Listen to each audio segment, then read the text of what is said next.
Hello everyone, आज चाहिँ मैले अलिकति फरक खालको भिडियो लिएर आएको छु।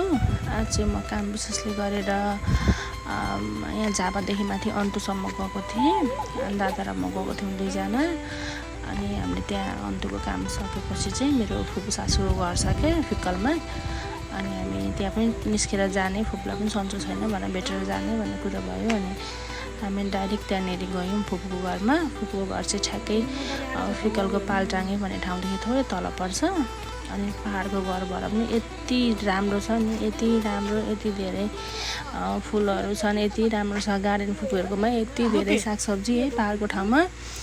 अनि फुपूहरूको घरबाट चाहिँ जताततै आँखाले देख्ने जति ठाउँ जति सबैतिर चाहिँ यति राम्रो त्यो खाने चियाको बगान छ क्या, चियाको बगान छ। फुपूको घरमा चाहिँ यो के भन्छ यसलाई, इस्कुसको बोट यति धेरै इस्कुस भन्नुहुन्छ भने यहाँ झापामा चाहिँ अहिले इस्कुस 50 रुपियाँ केजी छ।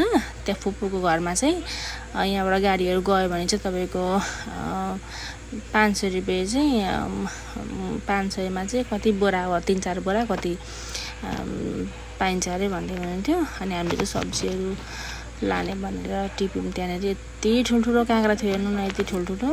यो काँक्रा चाहिँ अचार हाल्नुलाई भनेर दादा र मैले सामानहरू प्याकिङ गऱ्यौँ। 1 घन्टा त्यहाँ फुपूकोमा बस्यौँ, गफ गऱ्यौँ। अनि फर्किँदैछौँ।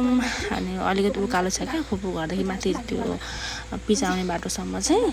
त्यहाँ चाहिँ म हिँड्दै गएँ, दादा अगाडि बाइकमा जानुभयो। बाटो एकदमै अप्ठ्यारो लाग्यो क्या हामीलाई चाहिँ। अब तराईको मान्छेलाई पहाडको बाटो अलिक गाह्रै हुन्छ नि त हिँड्नलाई, अलिक उकालो पनि थियो। म चाहिँ स्याहारै फ्याफा गर्दै हिँड्दैछु, दादा माथि पर्खिरहनु भएको छ मलाई। अनि मैले भिडियो पनि बनाएँ क्या, यस्तो पसिना आयो, यस्तो खलखली भयो हेर्नु न भन्दै यहाँ देखाउँदैछु। दादा चाहिँ अगाडि गइसक्नु भएको थियो। म चाहिँ फाइनल्ली त्यहाँ बाइकमा चढेर बल्ल हावा खाँदै माथि बाटो निस्किने भइसकेको थियो, नजिकै थियो त्यहाँबाट माथि पालटाङ्गेको चोक चाहिँ। फाइनल्ली हामी यहाँ पालटाङ्गेको चोक निस्किसक्यौँ।